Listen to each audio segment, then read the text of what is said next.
What if I told you that the misery many experience in old age isn't a disease, but a choice? Not one big dramatic choice, but a series of 1,000 small surrenders that lead to a slow motion self-destruction. I've seen it time and again. I've pinpointed 9 self-inflicted curses that guarantee your later years become a living hell. If you recognize yourself in just a few of these, you are on a collision course with despair. Pay close attention, because the 9th is the one that poisons everything else. It's a quiet tragedy. I walk through our world and I see ghosts. I see people who have lived for 60, 70, 80 years, people who should be monuments of wisdom and resilience. Instead, they haunt the edges of life, sitting in silence, their eyes vacant, moving through their days like shadows. They haven't died, but they have stopped living. And let me be brutally clear, this is not the natural order of things. This hollow existence is built, brick by brick, through devastating mistakes. The first curse that ensures a bitter end is the ball and chain of old grievances. I've sat with so many older people whose entire being is anchored to the past. Their minds are prisons, and the inmates are old betrayals, decades old slights, and a running tally of every time life didn't go their way. They talk about these wounds as if they happened yesterday, feeding them, keeping them alive. This bitterness becomes their lifeblood, the dark energy that gets them out of bed. But nursing a grievance is like drinking poison and expecting the other person to die. You're not punishing them, you're chaining yourself to a memory. You become a puppet, and the puppeteers are people who have likely forgotten you exist. The elderly who carry this weight speak with venom, find conflict everywhere, and then are shocked when their family pulls away, when the phone stops ringing, when they are left utterly alone. This mistake kills the spirit long before the body gives out. When you refuse to let go, you're not defending your honor, you're sacrificing your present. You are choosing to watch the worst scenes of your life on a loop, instead of directing a new one. The solution isn't to pretend you weren't hurt, it's to realize that dropping the chain is an act of self-liberation. It's about you, not them. It is choosing to walk free into whatever time you have left, rather than dragging the dead weight of yesterday behind you. The second curse is self-imposed exile. It's the slow, quiet process of disconnecting from the human race. I watch people retreat step by step from the world. They call it independence, but I see it for what it is: a fortress of fear. They tell themselves that people are a hassle, that relationships are messy, that being alone is simpler. This doesn't happen overnight. It starts with saying no to dinner invitations, letting calls go to voicemail, quitting the book club or the walking group. Each retreat seems logical, but they are laying the bricks of their own solitary confinement. This wall doesn't just keep out annoyance, it keeps out laughter, support, and the very energy that comes from being part of a tribe.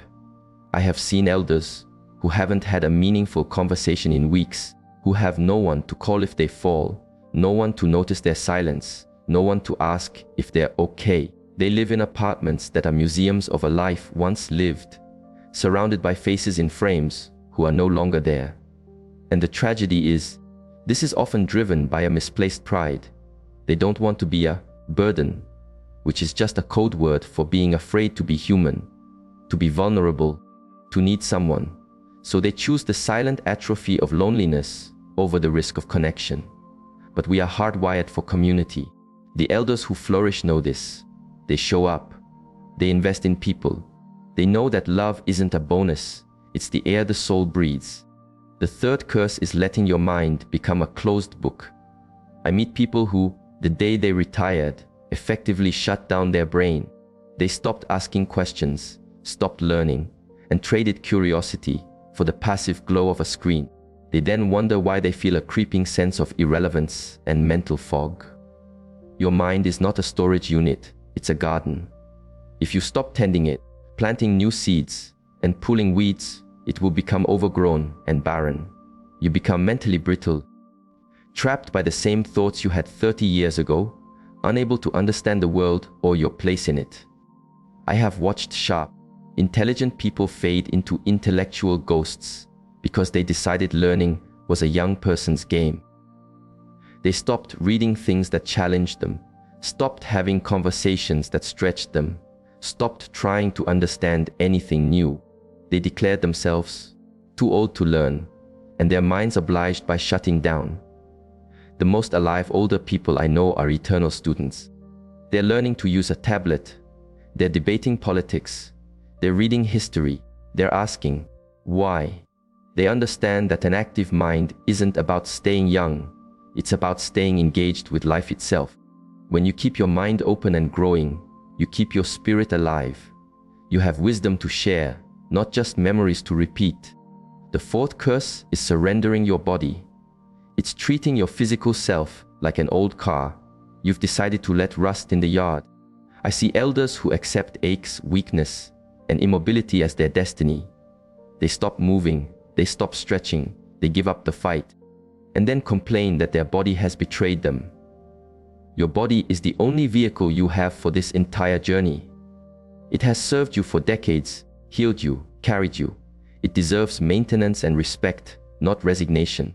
The devastating truth is that so much of what we label old age is just accumulated neglect. The chronic pain, the loss of balance, the frailty, a huge portion of this is a choice, not a biological certainty. I've met 80-year-olds with more vitality and freedom of movement than sedentary 50-year-olds. The difference wasn't their genes, it was their discipline. They chose to walk when it was easier to sit. They chose to do their stretches when others chose the recliner. They treated their body as a partner to be cared for, not a prison to be endured.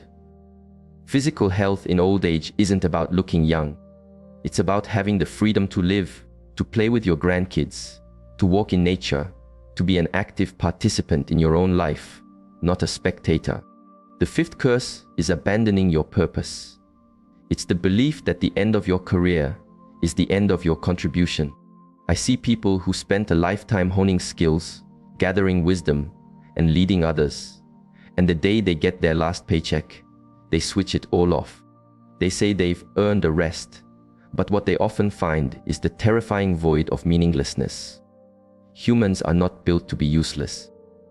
We need a reason to get out of bed in the morning, a feeling that we still matter, that our presence on this earth serves something beyond our own consumption. When you abandon purpose, the spirit begins to wither. I have seen high achievers crumble into depression and sickness within a year of retirement. They had no mission. They craved freedom from work, but they got freedom from meaning, which is a slow death sentence. The elders who thrive redefine their purpose. It evolves. They don't stop contributing, they contribute differently. They mentor, they volunteer, they write, they create. They become the bedrock of wisdom for their families. Purpose isn't a job title. It's the deliberate choice to stay in the game of life, to keep sharing your gifts, no matter how old you are. The sixth curse is spiritual bankruptcy. It's arriving at the doorstep of your final years with no inner resources to face the great questions of life. As the body weakens, as friends pass away, as the reality of your own mortality becomes impossible to ignore, you need an anchor. I have spoken with many elderly people who lived for accumulation, of wealth, of status, of things, only to find that none of it offers any comfort when they lie awake at 3 a.m. asking, who am I, really? What was the point of it all? What comes next? How do I face the end without being consumed by terror? Without some kind of spiritual depth? These questions are terrifying. Those who've ignored their inner life often become frantic, bitter, desperately clinging to distractions to avoid the silence where these questions live. But those who have cultivated a spiritual life through faith, meditation, nature, philosophy, they approach the end with a sense of peace.